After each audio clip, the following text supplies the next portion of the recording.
I will call the August 10th, 2026 Mandan Park District Board meeting to order. Any additions or deletions to the agenda? None. Okay. Any public communication from visitors? If so, please step to the podium.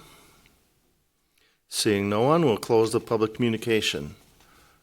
Next order of business here is minutes.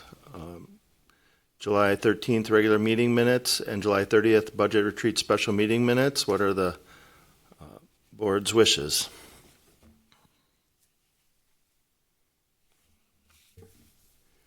I'll make a motion to approve a July 13, 2026 regular meeting minutes and July 30th, 2026 budget retreat special meeting minutes. Second. Okay, we have a motion from Commissioner Freilich and a second from Commissioner Scott to approve the July 13th and July 30th meeting minutes. Any further discussion? Hearing none. All those in favor say aye. Aye. All those opposed, same sign. Meeting minutes are approved. Item number 1, 2027 budget presentation. Terry? Good evening, President Melhoff and Commissioners. Tonight I'm going to be presenting the preliminary 2027 budget as approved at the board's budget retreat on July 30th.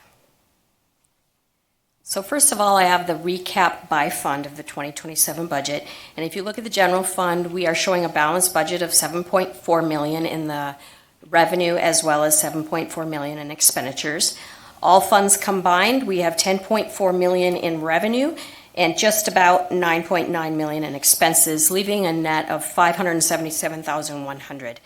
This surplus is made up of a variety of a few different things. In the Raging Rivers Fund, the excess of $145,000 is money set aside for deferred maintenance and upgrades and improvements at the park in the future years. And in the construction fund, the difference of $274,150, those are dollars that have been previously pledged towards construction projects. And then in our vision fund, you'll see a difference of $282,500, and those are funds that are set aside, designated for long-term repairs and replacements at our facilities, as well as funds for future park development. Looking at our full-time salaries and benefits, here they're shown with comparative numbers for 2025, 26 estimates, and 27 budgeted figures. Total salaries and benefits for 2027 are $3.1 million, with the majority of this paid out of the general fund and a small portion paid through the Raging Rivers Water Park Fund.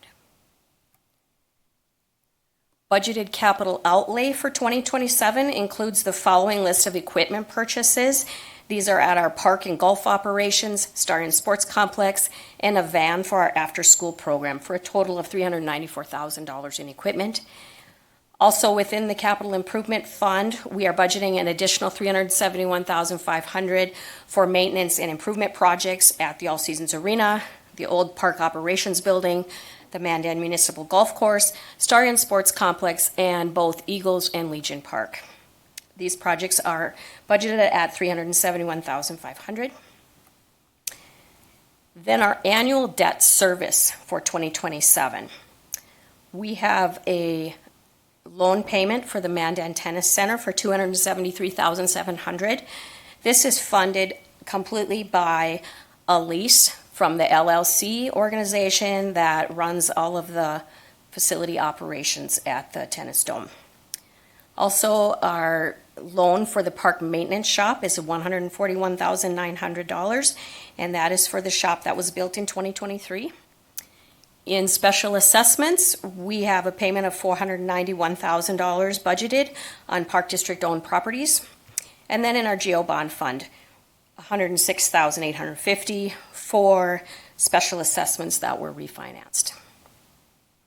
Then looking at this chart, showing the breakdown of where your property tax dollars are distributed. Of course, the primary recipients are the city, county, schools, and parks.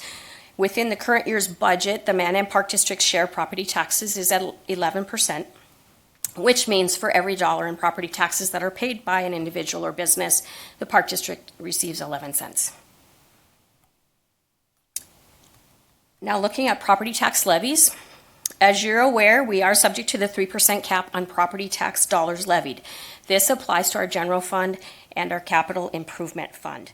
However, in the special assessment fund, we are not subject to the cap, nor are we in the general obligation bond fund.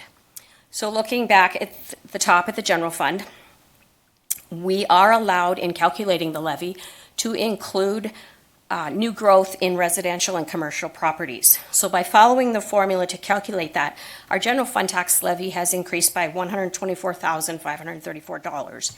And then looking at our capital improvement fund at the bottom here, our levy there with the cap is increased by $29,956. So with the special assessment fund not subject to the cap, we are increasing by $169,826 for the payments that we are projecting for the coming year. And in our GO bond fund, the levy has gone down slightly because of the payment due in that fund. So as required by law, I'm going to state what each of our levies are by the funds. For the general fund, it's $3,081,809. Special assessment fund levy is $525,500. General obligation bond fund levy is $110,500, and capital improvement fund levy is $741,304, for a total levy of $4,459,113. Then we'll look at how this correlates in mills. The value of a mill in 2025 was $143,393, and it has increased by almost 7% to an estimated $153,250 for 2026. So with this increase in the value of the mill, our property tax levy is actually decreasing in the general fund by $0.50 and you'll see an increase in the special assessment fund at 0.95, GO bond fund slight decrease at 0.06, and the capital improvement fund slight decrease at 0.12. So the net effect of all of these is a total increase in mills by the Park District of 0.26 over last year's. So with the Park District's $0.25 increase in levies, in mills, an existing property owner with a $300,000 home, if they do not have any market value increase this year, that individual would see an increase in Park District property taxes of $4 a year. However, the average increase in residential homes this past year was at 5%. So the individual with a $300,000 home who does have a 5% market increase on their home, which brings it up to $315,000, will see an increase in Park District property taxes of approximately $23 for the year. Then looking at the budget calendar, for the August 10th deadline, we have already provided our preliminary budget statement and notice of our public hearing, which will be held on September 14th. That will be here at City Hall at 5:30. And at that time, the Park Board will pass our ordinance approving the 2027 budget. We are then required by law to submit a certified copy of our levy and budget to the Morton County Auditor by October 12th. Tomorrow, I will be posting this information on our website for the preliminary budget. So this concludes my presentation. Do you have any questions for me? Thanks, Terry, and thanks for all the work you do on the budget. Any other comments or questions for Terry? I don't have any questions for Terry because we went through all this a couple weeks ago, but I just want to, and this includes the board, I just want to thank everybody for job well done. We had a lot of discussion and stuff like that, but I really appreciate everything that everybody did. So thank you. Yes, I would echo that, Terry. Wonderful job, and it can get pretty deep at times as far as understanding all the numbers and where they all come from, but you make it seem easy, but it's not easy. So thanks for all the work that you and your staff do. Thank you very much. Anything else? Thank you, Terry. Moving on to item number 2, a facility update. Mr. Free.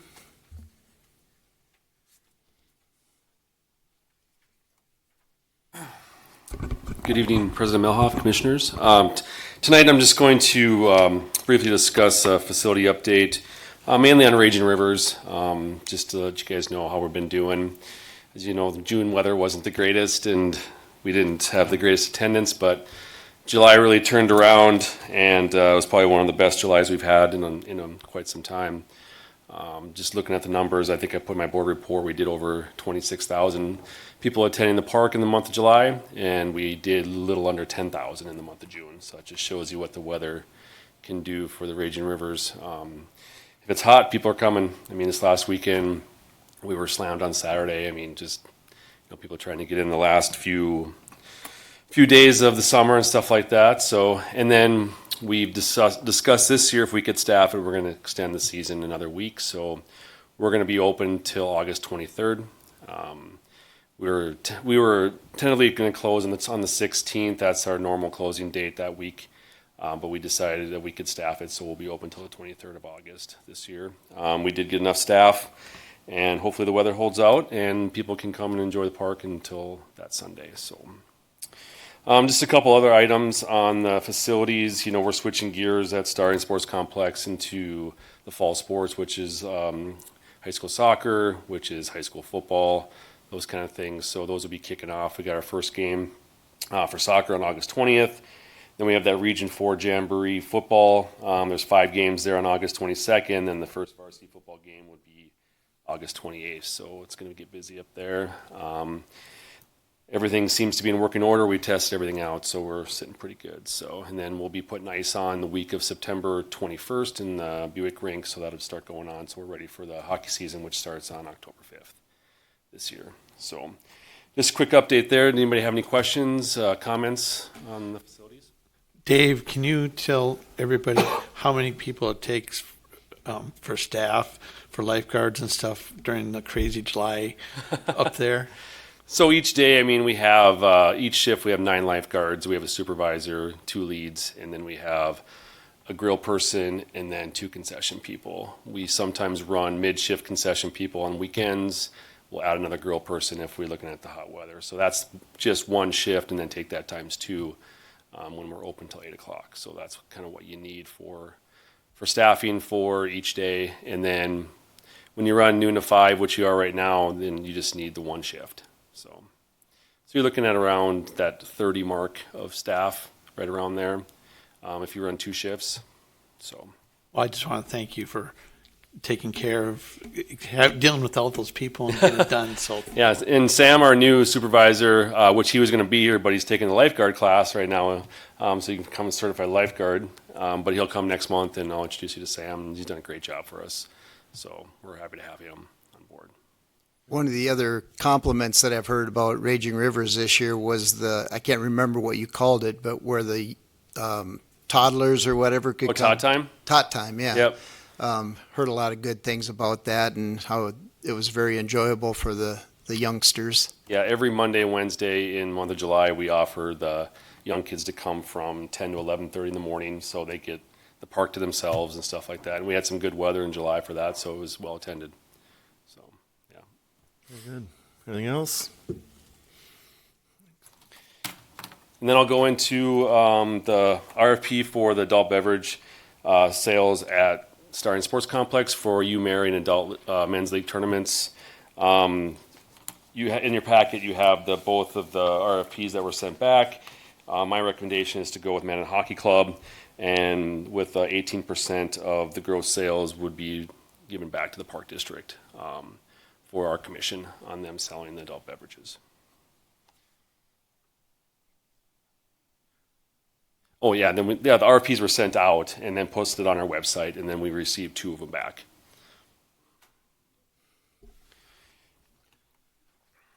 So this will be the first time that Mandan Hockey Club has that, right? Yep, this will be the first time that they have it. They're going to get all their permits in place, and then they'll open up here in September when the University of Mary starts their games. Will be their first sales.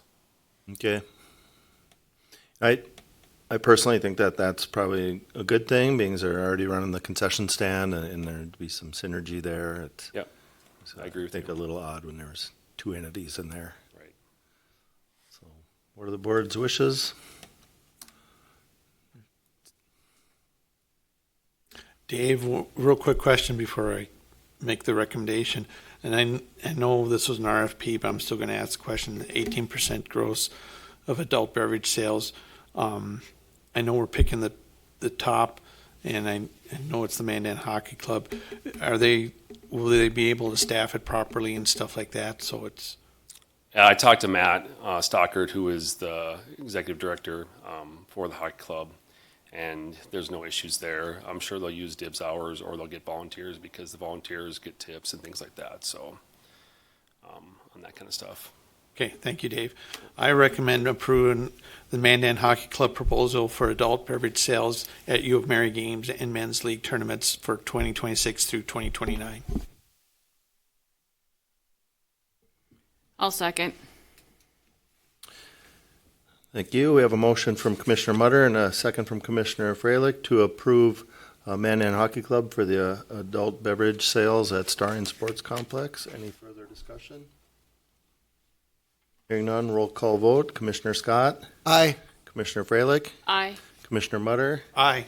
I also vote aye. Motion carries. Thank you. Thanks, Dave. Item number 3, update on city ordinance. President Melhoff and Commissioners, I almost said Meshki, I got to get used to that, the 2 M's. Before you has been a lot of time and research between the Mandan Police Department, Deputy Chief of Police Jason Beer, and myself. I've shared some comments in previous board meetings about a coalition across the state about addressing an e-bike ordinance.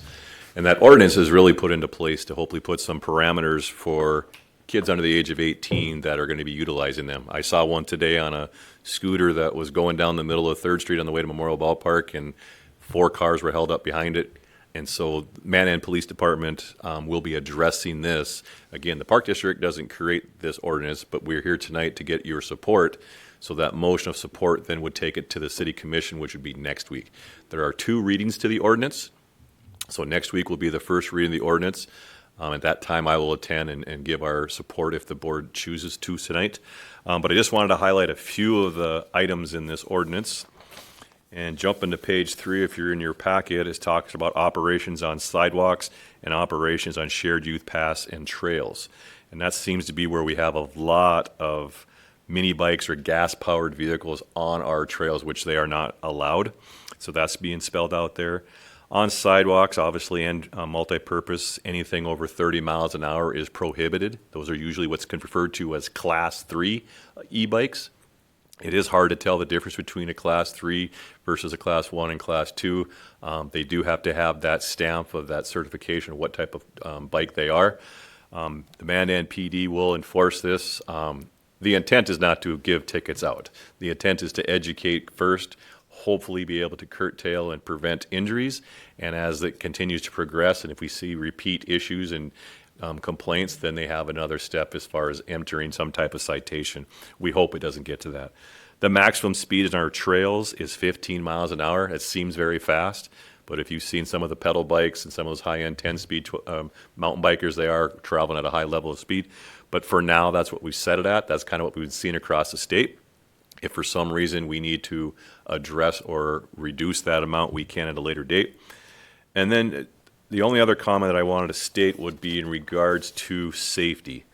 Anyone under the age of 18 is required to wear a properly fitted and safety helmet. That's what you're seeing, a lot of injuries across the state. There's been some deaths of 14-year age kids out in the west that's taken place. There's been a couple out in the Fargo area.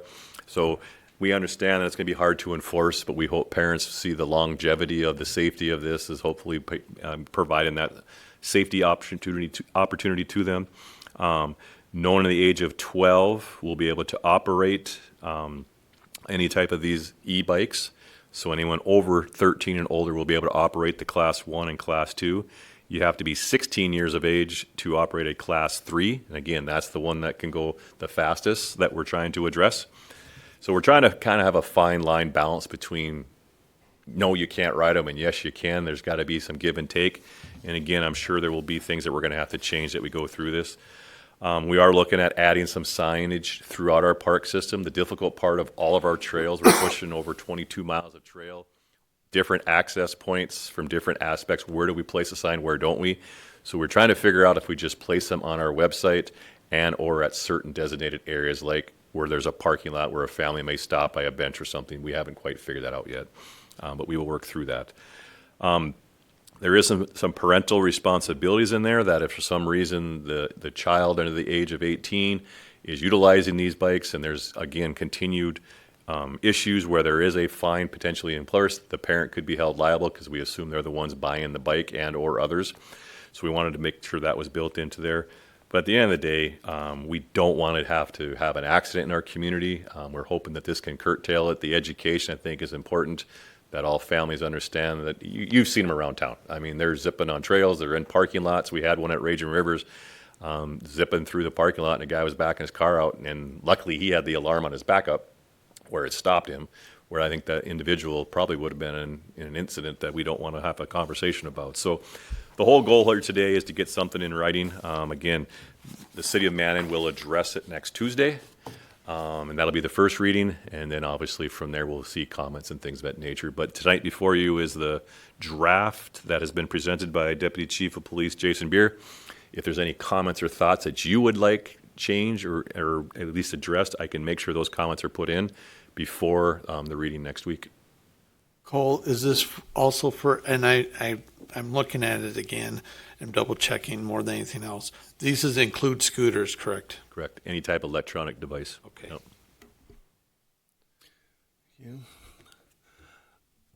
One thing to consider would be we could paint speed limit on the pavement itself. Might be cheaper than signs, and that'd be an option to consider for our trails anyway. I would agree with that. And reading through it, it was well worded and it addresses most of the areas that I could think of. So I think it was well written and looked like there was a lot of good intent, which is, I think, the purpose of it. Not, like you said, not to be writing a bunch of tickets to people that don't understand the rules. It's trying to get them to understand when they're writing something that their safety is the most important part to us, not the violation itself. And we've had communication from Bismarck PD, and that individual's on the coalition. We know people go between Bismarck, Mandan on our trail system, so we don't want to have a policy or an ordinance that's completely different from theirs and vice versa. We want to have some synergy associated with that. We've had them from Grand Forks, Dickinson, Fargo's e-bikes ordinance, trying to use those as examples to see, and then that Deputy Chief of Police Jason Beer had reached out just to see if there needed to be any tweaks that maybe other cities were thinking about. And so it's been a good coalition, a lot of input from the community. The issue that everybody's bringing up is that there seems like to be one major injury in every community before something actually gets implemented. So we're just trying to get ahead of that. We're not aware of an incident in our community. I'm sure there have been some accidents that haven't been reported, but nothing fatal. Cole, I got one more quick question, and I don't know how to, I know what the answer is, but I'm still going to ask it. Is there any safety programs or anything that we can do to help with these e-bikes and stuff like that? I know I made a phone call to Abate, a friend of mine who runs it, and they don't have anything, and they are looking into it. But is there anything we can do for future safety instead of waiting for the accident, try to help promote safety? Yeah, so at our after-school care program, we actually worked with the Mandan PD. They sent some officers up there to educate for some outreach program and talk about the e-bikes and the importance of helmets and things of that nature. So that's the first step that we have. I think that'll just continue to be on social media that we can push out, help educate the individuals. We started this back in February of this year and finally got to where we're at a process in here, and now the city's reviewing it, their attorneys reviewed it. So hopefully we'll be able to get this implemented. But I agree, the outreach program is who is able to present that to the youth, especially the elementary type age kids. Thank you. Any other comments? Okay, what are the board's wishes? I would recommend approval of the e-bike ordinance as presented. I'll second. Thank you. We have a motion from Commissioner Scott and a second from Commissioner Freilich to approve the e-bike ordinance as presented. All those in favor state aye. Aye. All those opposed, same sign. Motion carries. Next, item 3, land dedication. So Commissioners, the land dedication process started going back in the timeline. 2012 is when we first presented it, and then it was tabled at that time, and then it was been brought up numerous times between now and 2024. 2024 is when the discussions with the ordinances were going to get updated. Staff changes here at the city have allowed it to kind of get taken off a little bit longer than we probably wanted to. As you know, the city of Mandan is doing their land development and public services as far as changing all their ordinance and updating them, and that includes the land dedication. I have presented this land dedication to you in the past. I don't necessarily going to go through it all entirely unless you have specific questions for that. There is no motion needed for this, more informational, but just want to let you know that that is going to be going before City Commission too. So we'll have both ordinances transpiring and getting approved here, hopefully in August and September for final readings. You, anything on that for Cole?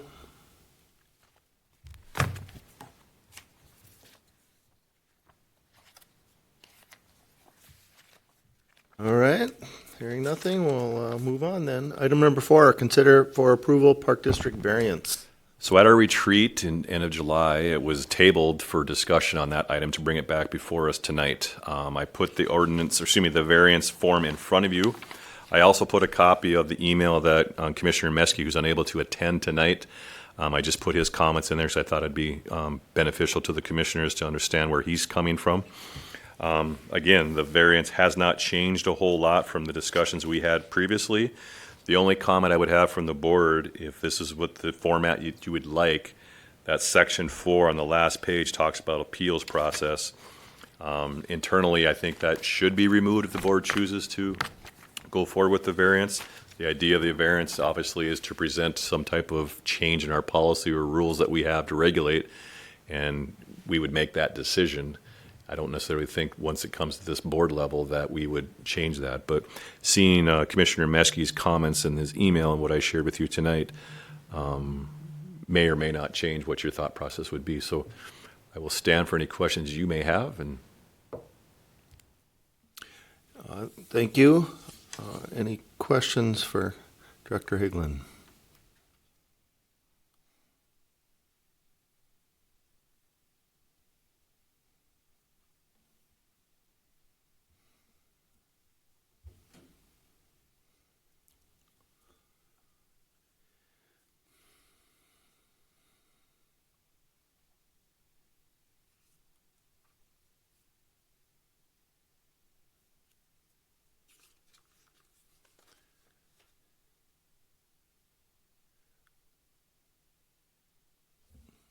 Okay, so some background here. So the variance form was brought up as a way to take the citizens' requests to stray from our existing policy on a temporary or whatever basis, and then kind of have a paper trail so we could consider any potential future changes or just know how it went. And so that was kind of where we're going with this. I think Commissioner Meskey had some real good points here that he emailed. So I guess the board still feel we need something like this. Do we want to continue changing it, morphing it, or do we want to go elsewhere with this?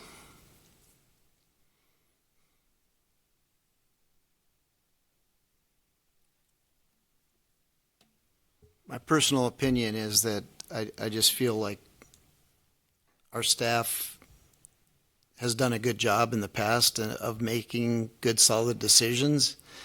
And I really don't know if it's a necessary item to have. The steps are there for the process already. I agree. Wade makes some good points in the email, but is it a necessary document? I'm not sure about that. Yeah, I think I tend to agree. Are we looking for a solution for a problem that doesn't really exist?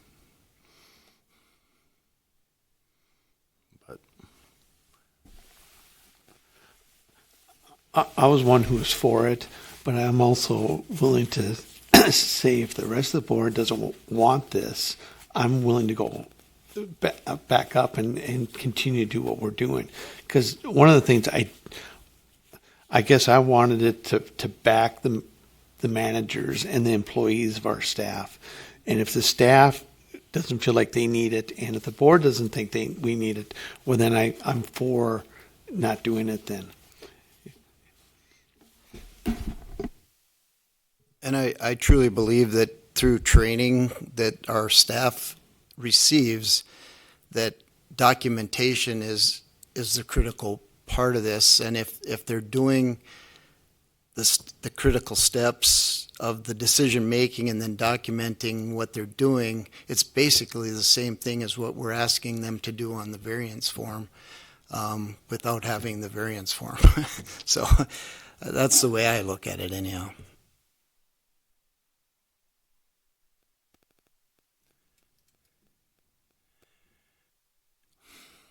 Yeah, I don't know. I mean, they put together a good form with good information on there, and maybe we just keep that as it is for now and don't take action. And then we still have the work if we start seeing people asking for changes in our rules or policies or whatever, then we could maybe bring it back up if we don't want to act on it now, or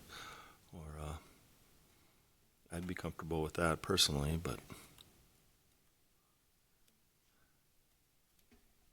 So Cole, if no action is taken, nothing happens. It stays the way it is, right? Yep, that is correct, Okay. Commissioner Scott. If there's no motion on the table, it'll just stay the way we are. And I appreciate everybody's comments. And I would echo on the fact that we have good relationships with our user groups and our citizens. We're approachable.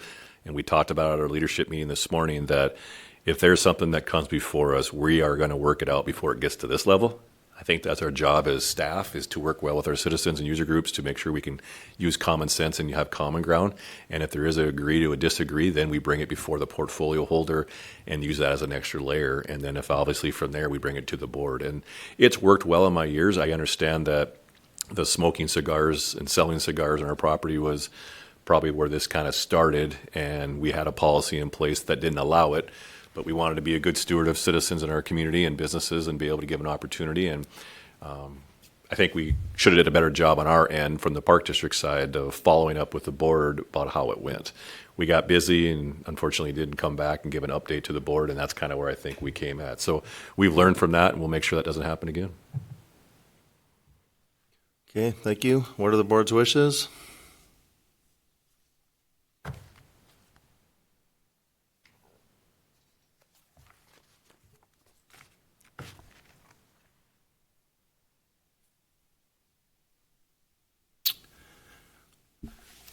Miles, I guess I'm going to ask the question: do we table it, or how do we?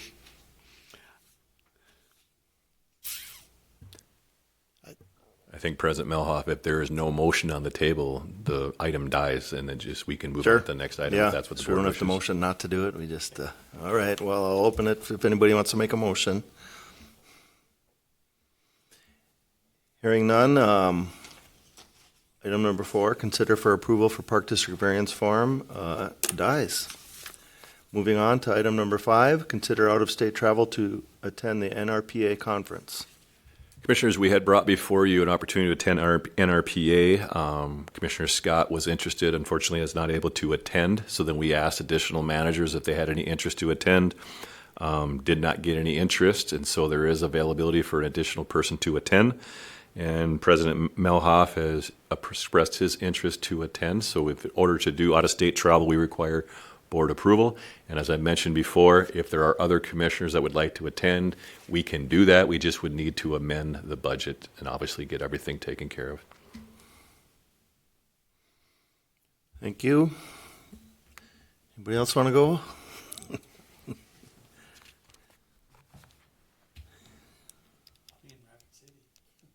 Halfway there?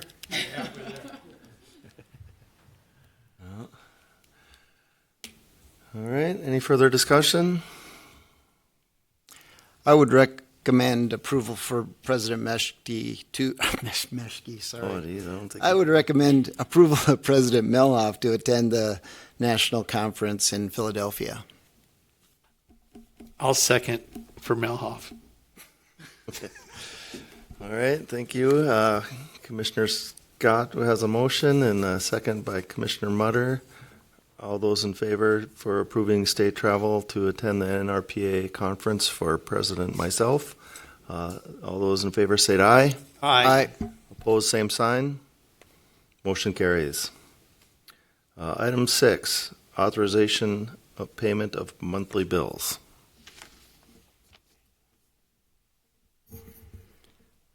I'll make a motion to authorize payment of the monthly bills. I'll second. We have a motion from Commissioner Freilich and a second from Commissioner Mutter to approve payment of the monthly bills. All those in favor say aye. Aye. Opposed, same sign. Motion carries. Item number 7, Commissioner Staff Reports. Director Higglin? So Commissioners, as you know, Diamonds 11 and 12 are under construction. We had our second meeting. A lot of the excavation has been completed. Agri-lime topsoil have been removed. If you have a chance to go down there, you'll see a lot of survey stakes that are out there. That's where the drain tile will be installed the next 2 to 3 weeks. The next big project that you'll see is the nailer board around the perimeter of the fence. When we did phase 1 on Diamonds 9 and 10, we actually did the nailer board behind the backstop, so that saves us some construction and not having to demo the areas that we've already completed. So that nailer board is basically a concrete curb around the perimeter of the field so that the synthetic turf can tie into and then keep it in place. So that'll start next week is what we've been told on Diamond 11. And then Diamond 12, you'll be shortly 3 weeks after that. So the stone and everything that comes in for the subgrade material has been approved as of today. They'll start hauling that in. You'll see it on they're going to put it on the parking lot on the west side of Memorial Ballpark. And then that will be dropped off as time allows and then be transported onto the Diamonds. We're still on schedule. We haven't had any rain days until this week, so we'll see how that impacts, but we should be fine. All the water lines have been relocated. There was a water line that went underneath Diamond 11 that connected over to Lower Hart Building and obviously our softball fields. So we had to remove that out of left field, relocate it to the alleyways, and then unfortunately there was some water line cut to the Lower Hart Building for a few days, but we got it reconnected and there is no feed to them, if you hear anything on more on that. In front of you, I mentioned it when we sent out the board packets, there's a potential change order that we'd like to add onto the project that the Mandan Baseball Club is going to take upon their board on Wednesday night. So in front of you is kind of a summary of where parking would be added. That area that I'm showing, if you look at your documents and then where the parking stalls at the bottom of your page, that's that parking lot just to the south of the McClellan property. We'd be looking at adding around 42 paved, asphalt paved parking stalls along with the ability to park 4 buses in there. And that cost is around $171,000 for a change order to add that onto the project. The baseball club will address it on Wednesday. If they give approval at that time, then we would have to come back as a park board. Even though the Mandan Baseball Club is paying for this project, we are the owners of the project. And so before you is just if we would like to have a special meeting later if they approve it, or tonight we could make a motion to approve the change order contingent on the Mandan Baseball Club approving it at their board meeting on Wednesday. And that would avoid having to have another meeting. Otherwise, we would have a meeting after Wednesday. The contractor needs to know on Friday if it's going to happen so that he can start the demo work and the expansion of the irrigation system, not impacting that area. So I guess I present to the board if you would like to address it tonight contingent on their board meeting, or would you like to wait until they've actually taken action? Sure, thanks. I have one question maybe for Dave. How susceptible are these vehicles to being struck by home run balls, et cetera?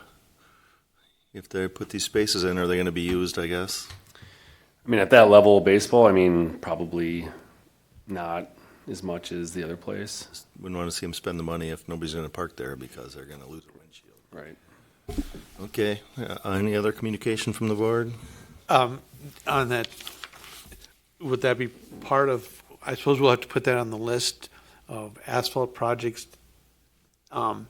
as far as repairs in future delays or anything? Oh, you're talking down, 10-year mill overlay? Yeah. Yeah, potentially, yeah, that would be added on. But Okay. as far as construction, I thought you meant a part of our improvement district. No, that wouldn't be part of this construction I project. was thinking about the future more than anything else. And then the second question is will that asphalt going to be needs, and this is maybe more for miles than anything, but it doesn't, because we're going to have buses on there and stuff like that, is it going to be different type of asphalt or anything? The thickness of that area will be thicker compared to the regular vehicular parking. Thank you.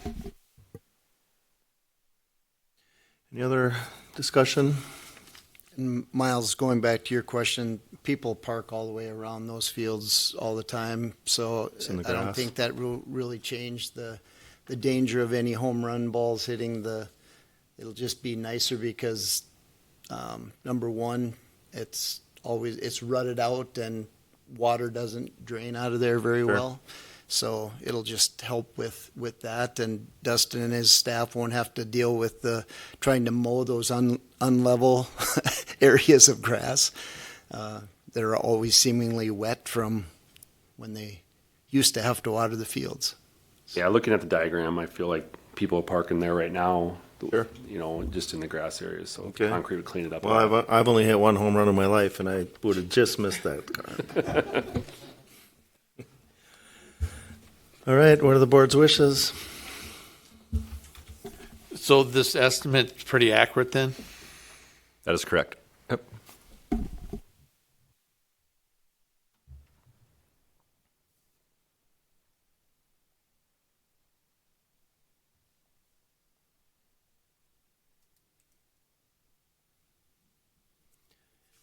And again, we could not take any action, and we could wait till the baseball meeting on Wednesday, and then we could get together when we want to do it as a special meeting because Because of the dollar amount, we would have to have a special meeting and get a motion in a second to approve in the it. timing, we wouldn't want to wait till next month. Yeah, we know we'd have to do it probably this week. If not, we can do it over Zoom or something. But the reality is, if the baseball club approves it, we're not paying for it, but it's a formality for our contracts with the engineer and the contractor that we'd have to approve it. Yeah. So if we do have a motion, we'd be contingent on approval at the Wednesday baseball meeting. Correct.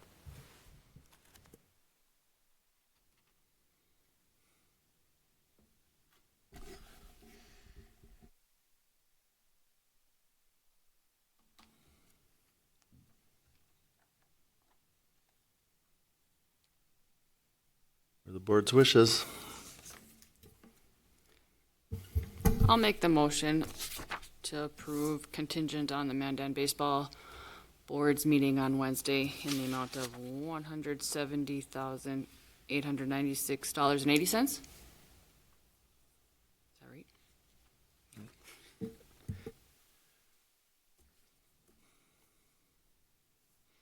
Motion from Commissioner Freilich. Anybody care to second? I'll second. We have a motion from Commissioner Freilich and a second from Commissioner Scott. Any further discussion? I have a question. They don't want to do the concrete, do they? No, due to the cost. We just got whenever we do a parking lot or any type of expansion, we always get a cost. Sometimes concrete and asphalt are pretty close. Right. So and then you can see in these cost estimates, it was pretty much double. I know, but they're using their money, so I thought maybe I'd ask anyway. So, okay, thank you. Thanks for that clarification. All right, any further discussion? Okay, again, we have a motion from Commissioner Freilich and a second from Commissioner Scott approving the baseball parking contingent on the results of Wednesday's baseball meeting. Roll call vote, Commissioner Mutter, Aye. Commissioner Freilich, Aye. Commissioner Scott. Aye. I also vote aye. Motion carries. Additional Commissioner staff report? So in an email, when I sent out the packet, we talked about an RFQ for engineering services for that splash pad. August 25th is when those proposals are due back. We sent it out to 5 engineering firms. We've heard from all of them back that there is some interest. Actually, 6 we sent them out to. 5 have shown interest. I will have a committee of, obviously, Commissioner Freilich, Park Operations Manager Dustin Fleck, and myself will review the packets and determine who we'd like to either interview if needed. We'll limit it to 2. If we don't feel an interview as far as for this is available, then we'll just award accordingly. We are requiring that they've done, I think it was 5 splash pad or aquatic type facilities in the last 3 years. They have become quite popular over the state of North Dakota and outside areas. Some of these larger firms are able to go outside their region, and so hopefully we can get some of that information back. So what we're hearing from some of the groups is that you cannot solicit, if you want to get designs from a certain provider of a splash pad, you have to pay for those designs, otherwise they'll spec it. So to get an actual design, we can get conceptual drawings of what a splash pad would look like for us and put that on there, but actual specific specs to keep it generic enough to get bids from other vendors. Some concerns that we have that we've been hearing from other park districts is making sure that you can get warranty work done and or parts. Some of these splash pad providers are from outside the U.S., and so trying to get materials and things in are always difficult. And then we do have a contractor over in Bismarck that specializes in pools, and we like the fact that they can do the installation and warranty work so that we are able to have someone in the Bismarck-Mandan area. So we're taking all that into consideration and how this process would work. We did have 4 sites picked. Of those, not necessarily we picked 4 sites. There are 4 sites in that RFQ that we would designate for them to kind of do the pros and cons of those sites. And then we would do one final site for a topo survey. So after we hire the engineer, then we'd bring it before the commissioners to approve, and then we would start the planning process with them. So 4 different sites with conceptual drawings of where it'd be located, pros and cons of feasibility associated with it, finalize one site, and then bring that before the board to move forward with. Again, we did not dedicate dollars for this. We talked about transferring $500,000 out of the general fund to the vision fund, and then in 27, potentially transfer another $250,000 over there, and then the other $250,000 we're estimating is about $1 million project for this to complete, depending on location, of course, and size of the amenities that we want. Stan, for any questions you may have on that? Thanks. Cole, is on those, and this is maybe, do we know will they be able to tell us what our yearly cost will be? Because I know it really ranges from what we get and how we do things. So. Yeah, so what we're hearing, there's quite a few now that have been out in the community and recirculating, not using fresh flow water, they call it, every time bringing in fresh water brings your water bill up quite a bit to the tune of about 1 million gallons or more. Not in a month, like a week or 2. Depends on the usage. So recirculating the water and repurposing it is what we're probably going to lean towards from a cost standpoint. Things have gotten a lot better as far as how we would monitor it and track it, not having to have staff be on site 3 times a day to test the water. We'd have to test it daily like we do at all of our aquatics, but there's better things. And when we go to this conference, we'll hopefully learn at NRPA, there's a lot of splash pad opportunities there to look at. And we have our state conference 2 weeks earlier that we'll be able to talk to some vendors and get some information out there and hopefully get something. But I think for our standpoint, having somebody in our state that can monitor and maintain it when we have repairs, I mean, it's been beneficial to Raging Rivers, having a contractor that's in the pool business that makes it a lot easier. But we are open to bids, and we have to award accordingly based on what's best for interest for the park district. Thank you, Cole. Very good. Any other questions for Cole regarding the splash pad? Anything else with your report? Okay. Terry? Nothing. Dave? Commissioners, just a couple things in Raging Rivers. We're going to be wrapping up the season here, like I mentioned. I'll bring back some preliminary numbers in September for attendance and things like that. And then we'll have all the hard numbers for our annual report here in February. So just kind of put some stuff together for you guys so you can just kind of see before, so you don't have to wait till February. And then we'll just talk a little bit about the fall sports and things like that. So Thanks. Attorney Ruff. Commissioner Mutter? August 23rd is the last day at Raging Rivers, so everybody go out and enjoy Raging Rivers a couple more weeks. So go and enjoy it. Thanks. Commissioner Freilich? I've got nothing. Commissioner Scott?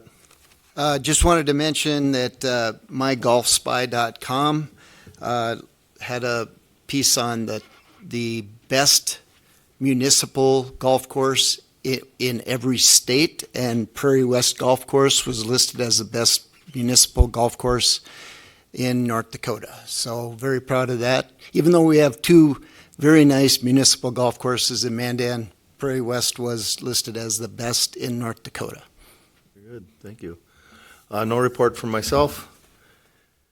Future meeting dates for Park Board Commissioners, September 14th, we'll have our September Park Board meeting right here at City Hall. That'll be the final reading of the 2027 budget, including the ordinance.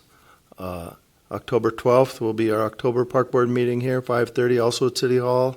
And October 13th, there's a portfolio meeting for fee and facility assessment at noon at Park Admin Building at Raging Rivers. Any further discussion tonight? All right, seeking a motion for adjournment. Move we adjourn. I'll second.